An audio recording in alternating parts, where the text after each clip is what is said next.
Amazing Rimuru fans, the creator hopes you are enjoying the new videos. YouTube has stopped monetizing her channel because they don't accept text-to-speech voices. They want her to use her own voice for all the characters, but she knows you will not enjoy it this way. Your support will help her continue to make videos for you. Check out her Patreon page to support her. The link is in the description. In a hastily prepared meeting room, two suspicious-looking people sat quietly. Or not exactly. Upon closer inspection, there was also a third, smaller figure, a foot or so tall, with dragonfly-like wings on her back. The two other people in the room were seated facing her, Ramiris and two of her servants, Beretta and Trainee. The small pixie bashed a fist against the small desk in front of her. This is exactly why I thought none of this was working. She groused, rubbing her hand. I told you we needed to move out of here. Correct as always, Lady Ramiris. Trainee agreed, watching her affectionately. Truly, a most brilliant idea. Right? Isn't it, though? Ramiris gave Trainee a satisfied nod. Beretta was less than convinced. One moment, please. Brilliant though the idea may be, where do you intend to move to? And could you explain why? Why do I have to do this? Beretta thought. Trainee, his colleague, was a thoughtful, detail-oriented, hard-working woman. She had a good reputation among the spirits, allowing her to manage Ramiris's labyrinth all by herself. That was something Beretta couldn't do, and there was no doubting her usefulness to Ramiris. But there was an issue. Trainee, ever the loyal servant to Ramiris, spoiled her far too much. She agreed with everything Ramiris said, never doubting it for a moment. Someone needed to stop this before it led to trouble. The ex-demon Beretta couldn't help but laugh at himself a little. Oh dear, I am not here serving Lady Ramiris because I want to serve that role. To someone like Beretta, who did enjoy Ramiris's company very much, getting bossed around all the time wasn't a concern. What did concern him, albeit only slightly, was how his lone coworker here was an unabashed yes man. Unfortunately, it was an ironclad rule of life that the hardest working people tended to be the ones who lost out in the end. If you blow the whistle and warn about the dangers ahead, it's usually your job to clean up the mess that results, something Beretta was about to learn the hard way. Great question, Beretta. Listen, aren't you bored being in here at all? There's nothing to do for fun in this place. The only diversion we have is building golems, and that's about it. Barely anyone even comes to visit us. But over there, they've got all kinds of stuff. So I figure, I'll just invite myself over. Ramiris put forth what she must have thought was a convincing case. It just made Beretta sigh inside. He wasn't dead set against it himself, but he remembered what the demon lord Rimuru was like and suspected getting his permission would be a problem. If she tried moving there now, he could easily envision her getting thrown out on her ear. Trainee must have known that, but all she had to offer was her unequivocal agreement. But, Lady Ramiris, didn't Sir Rimuru already turn you down once? Beretta had to say it. She had already tried it. Without a better excuse, all she'd do was incur Rimuru's wrath. Maybe Ramiris was oblivious to this fact, but to Beretta, that was the biggest problem of all. Come now, Beretta. His unreliable coworker said. You're overthinking this. Sir Rimuru is such a nice young man. He'd never be cruel enough to deny the dreams of someone as cute and lovable as her. Trainee was being far too optimistic. If Ramiris wasn't involved, Trainee was a capable woman of action, but there was no counting on her now. So since the other two people in the room weren't using their brains, he tried to find a good way to navigate this. After all, he wouldn't mind living alongside Rimuru, either. I suppose that's why I find even a situation as ridiculous as this exciting. And it was a lucky thing Beretta had a mask on, because under it was a smile almost childish in its glee. After Rimuru saw Gobaman go, he headed back to Tempest. Rimuru had been using Dominate Space to travel as of late, which allowed him to instantly transport himself to anywhere he had visited before. It consumed a non-trivial amount of magicules, but it was fairly trivial for him considering the energy he had to work with. Rimuru was free to use it as much as he wanted now, which made travel pretty simple, although he still tried to regulate his use, since he would look so lame if he abused it and went into sleep mode as a result. The moment Rimuru was back, Ranga sent him a thought communication. Master, Gobku and the craftsmen have gathered at the western gate. However, Ranga didn't finish the sentence. What happened? Concerned, Rimuru headed for the gate, using Dominate Space despite promising himself to lay off a moment ago. Activating Universal Detect to gain a broader vantage point than what his eyes could give him, Rimuru spotted Ranga at the site, and if his destination was within sight, dominate space made it easy to rush over.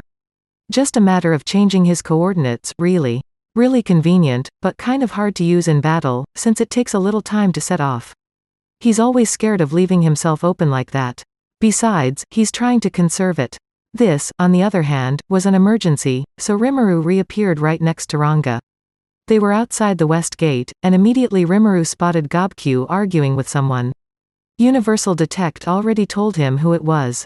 No, you see, like I just said, we're officially taking over this place. Oh no, Rimuru took cover, listening in on the conversation. I know what you said, ma'am, but we can't really accept that, do you understand? I'm going to ask Sir Rimuru now, so if you could just wait here and keep quiet for a little while. No, we've already abandoned our previous labyrinth to come here.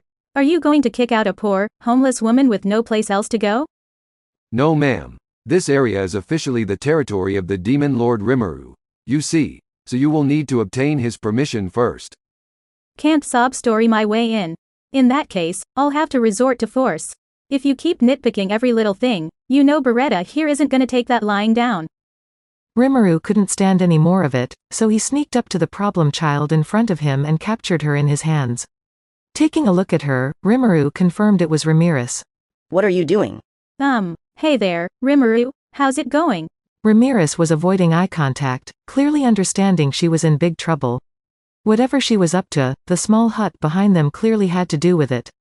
Ramiris was claiming the structure as her territory, she had to be hiding something inside. But how did she even bring it over here? Lady Ramiris, I've brought over some new wood. The riddle was solved by Trainee, coming over with an armload of wooden beams. Trainee, what are you up to? Sir Rimuru, I trust all is well? Trainee froze the moment she saw Rimuru. Did it not occur to her that building a hut right in front of the town gate might get spotted pretty fast? Can I ask what's going on, Trainee? Well, it's not what it looks like. Lady Ramiris did nothing wrong. The trainee Rimuru knew always had this air of authority. Serving Ramiris had completely torn that apart. Like master, like servant, he guesses. The only person here who could guide Rimuru through matters was likely Beretta, who was currently kneeling before him. Beretta, explain. It always has to be me, doesn't it? Resigned to his fate, Beretta relented. It all began, he said, with something Ramiris told him. Beretta, you traitor. Ramiris shouted, freed from the prison of his hands, but Rimuru ignored her. According to Beretta, Ramiris absolutely insisted on moving to Rimuru's town, with Trainee in full agreement. Rimuru glanced at Trainee, she was staring into space and looking supremely awkward. Apparently, Trainee spoiled Ramiris at all times, which Rimuru could see from the last time they met, so Rimuru believed it. Neither she nor Beretta would dare defy this lady, so they were all but forced into this would-be invasion of his land. And also, as Lady Ramiris stated, we came here after sealing off the entryway to the labyrinth we called home before. Right, exactly. So come on, if you kick us out, we'll be homeless, Rimuru. Ramiris tried to sound as forlorn as possible, despite this being entirely her own doing. Oh, poor Lady Ramiris. Rimuru heard Trainee lament. Please don't keep encouraging her. Either way, though, now he knew the situation. This wasn't Gobkyu's fault at all, it was all on Ramiris and her servants.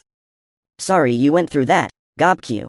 No, we were fine, but the gate guards had the worst of it. Gobkyu eyed a nearby hobgoblin by the gate, sleeping soundly. Yeah, sorry. I got a little excited. That wasn't Lady Ramiris's fault. That guard was saying terrible things to her, so I used magic to put him to sleep for a little while. What had gotten into Trainee's mind anyway? She really did cast a spell, Rimuru presumes for Ramiris's sake. No wonder Beretta looked so guilty at the moment. Rimuru would listen to Ramiris's and Trainee's excuses later. He wanted to learn more from Beretta, but he didn't have much else to offer. They showed up here, Trainee brought in wood, and Beretta fashioned it into the log hut before Rimuru. Apparently, they had been interrupted just as Beretta began work on a terrace in front of the door. This hut was meant to be the entrance to a new labyrinth. It certainly wasn't the first time Ramiris had demonstrated a desire to move here. This hut, which served as an entrance to her full residence, was all the real estate she really needed. Okay, so you tried building it here, and the gate guard stopped you. He was getting in your way, so you commanded Trainee to put him to sleep, and then Gobq and these other craftsmen spotted you. Do I have this right? No, that's not, well, not exactly the case, I don't think. Maybe? Okay, so I do. Ramiris.